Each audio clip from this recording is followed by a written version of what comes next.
Hello everyone, this is the day 8 of 30 days of editing course. Last video में हमने देखा था transform के बारे में, जिसमें हमने स्केल, पोजीशन, रोटेशन और फ्लिप करना सीखा था।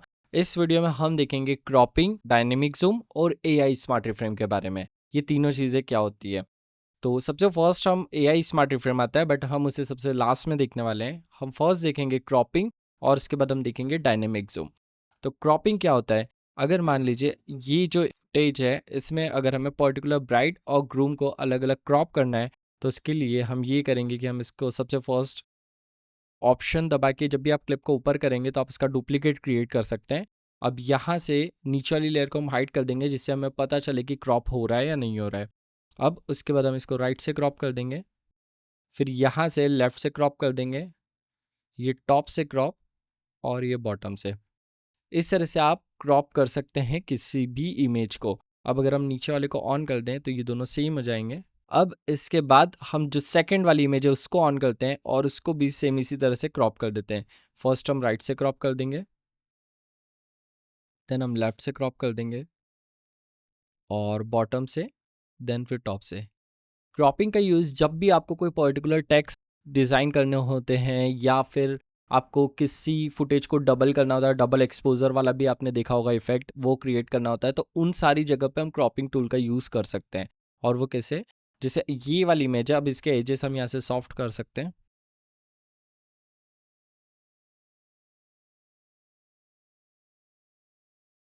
सेम चीज़ हम ये वाली फुटेज के साथ भी कर सकते हैं, 38.390 के समथिंग क्रॉप।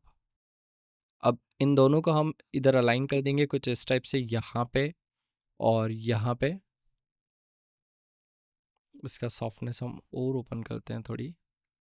अब इसके बाद पर्टिकुलर आप इसको नेमिंग कर सकते हो, या फिर अगर आपको कोई फुटेज नहीं चाहिए तो आप सिंगल फुटेज रख के भी यहाँ पे नेमिंग कर सकते हो। इस तरह से हम इमेज को क्रॉप कर सकते हैं किसी भी एंगल से और उसको दूसरी इमेज के साथ मर्ज कर सकते हैं। अभी जो हमने इमेजेस डुप्लीकेट किया, ये सेम एंगल सेम क्रॉप है, इसलिए हम डबल एक्सपोजर क्रिएट नहीं कर सकते। बट जब डिफरेंट टाइप की फुटेज होती है, जैसे ये फुटेज और कुछ ऐसी फुटेज जो सेम उसी उसकी है, तो वहाँ पे आप डबल एक्सपोजर इफेक्ट क्रिएट कर सकते हो। अब क्रॉपिंग के बाद नेक्स्ट टूल आता है हमारा डायनेमिक जूम। डायनेमिक जूम ये करता है कि पर्टिकुलर क्लिप पे वो ऑटोमेटिक स्केल क्रिएट कर देता है, स्केल, पोजीशन, सब कुछ है उसके हिसाब से।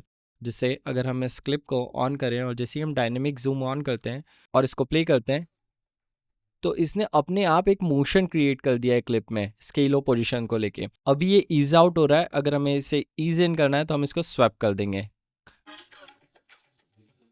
तो इस तरह से डायनेमिक जूम वर्क करता है। अब डायनेमिक जूम में यहाँ पे जब आप क्लिक करेंगे तो यहाँ पे आपको पर्टिकुलर एक डायनेमिक जूम ऑप्शन दिखेगा। ये ऑप्शन क्या करता है? यहाँ पे अब आपको इसने दो वो दे दिए हैं, मतलब मार्क्स दे दिए हैं, जिसमें अभी जो हम इसको एक बार प्ले करते हैं तो ये जूम हो रहा है, जूम हो रहा है यहाँ तक, मतलब ये रेड एंगल तक। अगर मैं इस रेड एंगल को छोटा कर दूँ और यहाँ पे सेट कर दूँ तो एकदम फास्ट और सब्जेक्ट के ऊपर जूम होगा, कुछ इस टाइप से।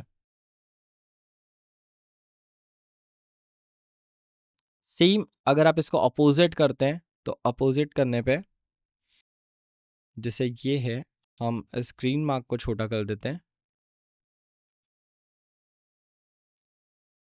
और जो रेड वाला मार्क है उसे हम बड़ा कर देते हैं इस टाइप से। तो अब ये होगा, हम इसको प्ले करते हैं, इस आउट इसने क्रिएट कर दिया। तो इस तरह से डायनेमिक जूम पर्टिकुलर आपको जस्ट वन क्लिप पे एक मोशन इफेक्ट क्रिएट कर देगा। जब भी हम शॉर्ट फिल्म्स या म्यूज़िक एल्बम क्रिएट करते हैं तो वहाँ पे हम एक स्लो मोशन क्रिएट करते हैं, जिससे कि ये होता है कि फ्रेम्स जो है वो हमारी स्टील शो नहीं होती है। अगर इस इमेज को हमें डायनेमिक जूम ऐड करना है, हम इसको स्वैप करेंगे। अभी जैसे ये बहुत फास्ट जा रहा है तो इसका जो ये है रेड एंगल, इसको हम बहुत कम कर देंगे। इससे ये होगा कि फ्रेम में एक बहुत proper slow running effect create हो जाएगा, जिससे कि फ्रेम स्टील नहीं दिखेगी और बोरिंग नहीं लगेगी। तो इस तरह से डायनेमिक जूम वर्क करता है। क्रॉपिंग से आप किसी भी उसको क्रॉप कर सकते हो, डायनेमिक जूम से आप उसको जूम इफेक्ट क्रिएट कर सकते हो उसमें। अब आता है हमारा एआई स्मार्ट रिफ्रेम। जो क्रॉपिंग और डायनेमिक जूम के हमने सैंपल्स देखे हैं वो सिर्फ और सिर्फ आपको टूल्स समझाने के लिए हैं, किस तरह से टूल्स बेटरली वर्क करते हैं। बट आगे के जो हमारे वीडियोस आएंगे उसमें हम पर्टिकुलर उनका एक वर्कफ्लो कैसे चलता है वो सारी चीज़ों पे भी ध्यान देंगे। अब हम समझते हैं एआई स्मार्ट रिफ्रेम को। हम इसको ऑफ कर देते हैं ट्रांसफॉर्म को। अब एआई स्मार्ट रिफ्रेम क्या वर्क करता है, मान लीजिए ये जो टाइमलाइन है ये पोर्ट्रेट टाइमलाइन है। अभी कैरेक्टर कंपोजिशन से बाहर हो गया है, हम उसको लेके आते हैं पोजीशन से, हम उसको राइट करते हैं। अब ये बिल्कुल सेंटर में आ चुका है। अगर हम इस वीडियो को प्ले करते हैं तो ये हो रहा है कि वो फ्रेम से आउट हो रहा है। तो यहाँ पे हम ऑन करेंगे एआई स्मार्ट रिफ्रेम। हम ऑटो पे क्लिक करेंगे, रेफरेंस पॉइंट सेलेक्ट करेंगे। ये अगर रेफरेंस पॉइंट के बाद यहाँ पे कुछ भी आपको शो नहीं हो रहा तो आपको यहाँ पे क्लिक करना है। ये आपको रेफरेंस पॉइंट दे देगा। हम इसको जूम करेंगे रेफरेंस पॉइंट को, और जैसे ये पर्टिकुलर हमने फेस पे मार्क कर दिया है, ताकि इससे ये पता चले कि हमें मतलब जो एआई स्मार्ट रिफ्रेम है उसे ये पता चले कि इस कैरेक्टर इस पॉइंट को हमें बिल्कुल सेंटर में रखना है, इसे हमें फ्रेम से बाहर नहीं जाने देना है। अब अगर हम रिफ्रेम करते हैं तो एक टाइम लेगा, और उसके बाद अगर हम वीडियो प्ले करते हैं तो जो कैरेक्टर है वो पर्टिकुलर बिल्कुल सेंटर में है, वो उसकी पोजीशन चेंज नहीं हो रही है। बट अगर एआई स्मार्ट रिफ्रेम के हम पहले देखते तो ये हो रहा था कि वो एक बार स्क्रीन पे आने के बाद कैरेक्टर स्क्रीन से आउट हो रहा था, जैसे यहाँ पे था,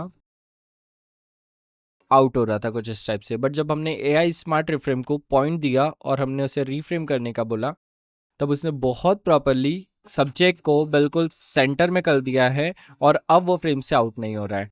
तो अगर आपको किसी भी सब्जेक्ट को प्रॉपर रीफ्रेम करना हो कि वो बिल्कुल सेंटर रहे, तो आप एआई स्मार्ट रिफ्रेम का यूज़ कर सकते हो। तो आज के वीडियो में हमने देखे थे टॉप 3 टूल्स। सबसे फर्स्ट था क्रॉपिंग, फिर देखा था डायनेमिक जूम, और थर्ड हो गया एआई स्मार्ट रिफ्रेम। ये बहुत काम के टूल्स है जब भी आपको कोई इफेक्ट ट्रांजिशन क्रिएट करना हो। मिलता है नेक्स्ट वीडियो में एक नए टॉपिक के साथ। तब तक के लिए हमारे चैनल को लाइक, शेयर और सब्सक्राइब कीजिए। Thank you so much.